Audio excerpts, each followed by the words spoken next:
le palais de Buckingham a ouvert ses portes au public pendant quelques mois pendant que la reine Elisabeth profite de l'été dans sa propriété écossaise, mais les visiteurs n'ont généralement pas ce genre de regard sur la résidence londonienne du monarque. Le lundi, le compte Instagram de la famille royale a publié une visite à grande vitesse de l'itinéraire que les membres du personnel prendraient pour se rendre des cuisines au salon chinois du palais. Après avoir traversé les portes de la cuisine et descendu au sous-sol, les membres du personnel prennent un ascenseur avant de naviguer dans les célèbres couloirs pour atteindre leur destination. C'est une belle promenade, mais ce n'est pas vraiment pratique. La visite vise à mettre en évidence les améliorations qui seront apportées par les rénovations du palais de Buckingham, y compris de nouveaux ascenseurs plus grands. À l'avenir, nous utiliserons les routes du sous-sol, puis nous monterons par un nouvel ascenseur à ce niveau, explique Tony Barnard, chef de l'architecture, réduisant ainsi la complexité du parcours actuel. Barnard et son équipe utilisent la technologie de relève par nuage de points pour cartographier les 400 chambres du palais, afin de faciliter les réaménagements.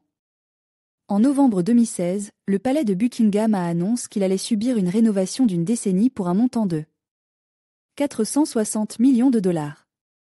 Comme les occupants le savent très bien, il s'agit d'un investissement important d'argent public, a déclaré Barnard.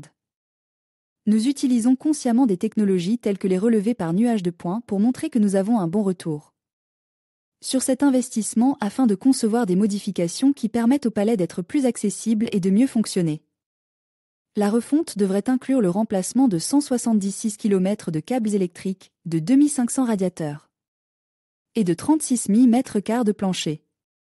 Environ 5000 luminaires et 500 articles de plomberie, y compris des toilettes et des lavabos, seront également supprimés. Dans un communiqué, le maître de la maison de la reine, Tony Johnston-Burt, a déclaré « Le palais de Buckingham est l'un des bâtiments les plus emblématiques au monde, et ce programme est conçu pour prolonger sa durée de vie de 50 années supplémentaires. Une fois les travaux terminés, nous aurons un palais adapté à son usage jusqu'en 2067.